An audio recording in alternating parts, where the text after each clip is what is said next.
Okay, so take one. The song's from Love from London. The first song is called Harry's Song. It concerns Harry, who is a man on a beach, a man who has been left behind by the tide. He's quite fit. I think he's probably, his clothes are very slightly shrunk. I sort of picture Harry with his trousers sort of ending just above his socks, and his sleeves fitting a bit tight of his jacket, and it's as if he's been in the sea and his clothes have shrunk, and he's now on land, and he can't tell immediately what age he's in, whether he's in the present or whether he's gone back to the Jurassic age, and he's separated from his love. She's gone. She may not have been born yet. She may never have existed, but he really has the feeling he's missing someone, and he doesn't really remember enough about them to be sure they ever were there. It's a kind of amnesiac's love song, and that's the beginning of the record. That's Harry's song. Click on me to find my footsteps till they vanish in the ever-loving green. Nothing tortures you like how it could have been, but I don't know anything about you. No, I don't know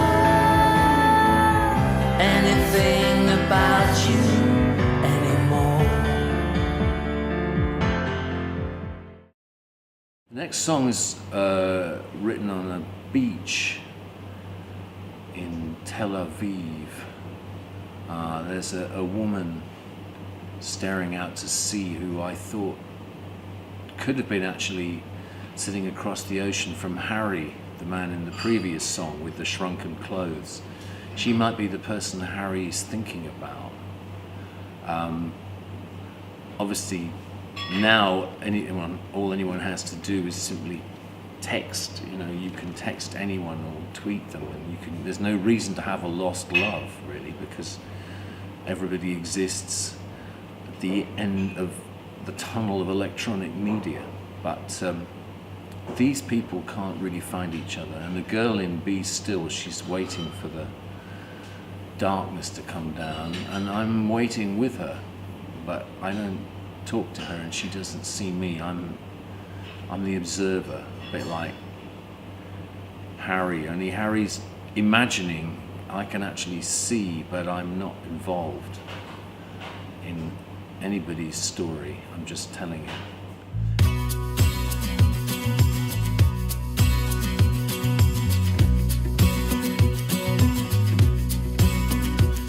I wonder what she's thinking as she's sitting next to me.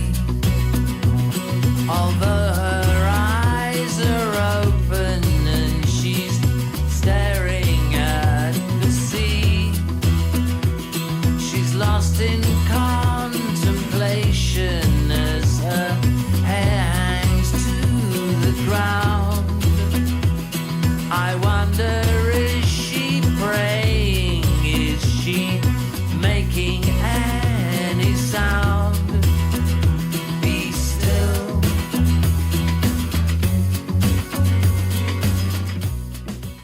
The next song, song 3, is called Stupefied, or Paul Noble, the producer, calls it Stupefied. So if you talk to Paul, he'll say Stupefied. It's a dialogue. It's a love song from one side of the brain to the other, one side of the personality. This again could be Harry in his shrunken suit. If you think of Harry as Harry Hole, or Harry Hola, the protagonist of Yo Nesbo's books, the Oslo-based detective, Harry Holler has a very chronic drink problem, and when he crosses over, one side of him is out of reach from the other, although he's pretty good at hauling himself back from the abyss. But anyway, Stupefied kind of involves that. And it has tablas on it. Sounds like tablas, but it's actually Paul playing a machine.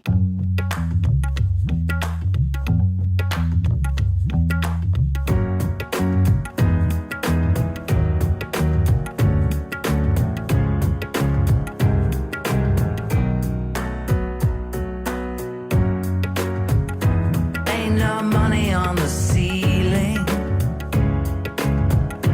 ain't no ceiling on the floor. Got that terrifying feeling you don't love me anymore.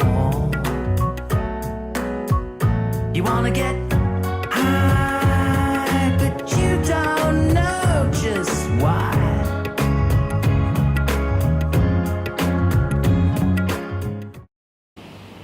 Okay, short interval. And now I'd like to talk to you about the Sutherland Brothers and Quiver. Many, many, many years ago, before most of you were even dreamed of, before you were even flickers in the distant candle eye of Baal, the Sutherland Brothers and Quiver were two separate entities. Quiver were in the North Pole, the Sutherland Brothers were down south beyond Tierra del Fuego, and never the two should meet. And then one day someone said, why don't we amalgamate them? And that's what's happening to our climate, basically. The poles are melting, and the Sutherland Brothers and Quiver are merging as never before. It's not just a matter of back catalogue, front catalogue. It's all going to go down, and we're going to go down with it. Thank you.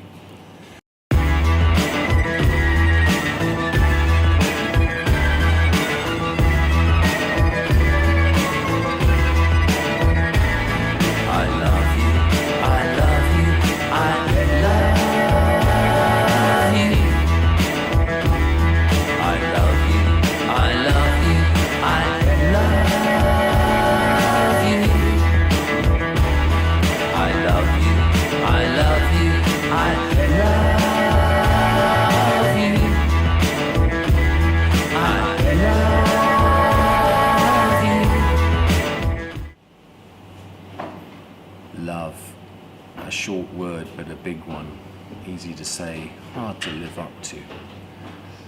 True love is pretty much the opposite of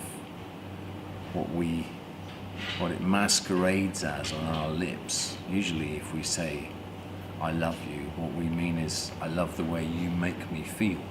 Do we actually mean, I love you, your being is on a pedestal at the end of my psychological garden, you are the most important thing to me, I place you above myself in terms of need? Or are we just saying, I've always fancied you and now you're within my grasp? Or something similar? Are we simply confusing our appetites or our need for companionship with a more spiritual way of feeling? Hard to say, and this song doesn't really address this issue, but the issue is still there whether I talk about it or not. It features Annalisa Fruchdahl, who's also on Be Still, and I forgot to mention that. Annalisa is in Harry's Gym and I Was a King, and Norman Blake and I produced the most recent I Was a King album in Egersund in Norway in April 2012, a year now, sinking into the aspect of the past. Anyway, Annalisa is singing on I Love You, and yeah, she's singing on Be Still, and you can hear her on Harry's Gym and on I Was a King. I could be Brian Ferry, but I'm not. It's me again. We're on to track 5, which is Devil Onstream, Wanderlust on Primrose Hill. Human activity is a mystery to a lot of creatures, and a lot of creatures don't have time to even think about it. if you spend a lot of time staring into the distance, you won't notice what's in front of you until it gradually kind of seeps up past your knees, past your navel, past your nose. In this instance, the protagonist is somewhere out on Primrose Hill being lured by one of life's hamburgers, and he's looking for some fries to go with that. The vocals are by me, but also by Lucy and Jen, Lucy Parnell and Jen Macro, who have a group called something beginning with L, and whom I met through Graham Coxon. But I also actually used to groove with Lucy's dad, Cale as he was then, back in the early 70s in Hampshire. But Cale then changed his name to Lucy's dad and moved out to the East Country, where Lucy was eventually born. And Jen too, she's from Ipswich, which is where Brian Eno comes from, and she's the same star sign as Brian Eno, but not the same vintage, although I guess DNI-wise, there's not a huge gulf between Brian Eno and Jen Macro. Either of them is a pretty good representative of what humanity has so far achieved, and they contain within their bodily matter the DNA spirals that constitute the template of the universe. So they're singing on this one. That's Jen and Lucy, not Eno. And Jenny Adajayan, who's playing cello on this record, makes her vocal debut singing in the middle section. Jenny's in the right ear, and my voice is kind of a little ant needle voice in the left. I've split the two up as the mind under pressure sometimes divides. So you've got my little ant needle voice going there, and Jenny chanting like a kind of grown-up Annabella Lewin, I think was her name, the Bow Wow Wow girl. And that's in the middle of the song, and then it fades out gradually, beautifully faded by Paul Noble, who does some very artful fades on this record, which he also produced. Today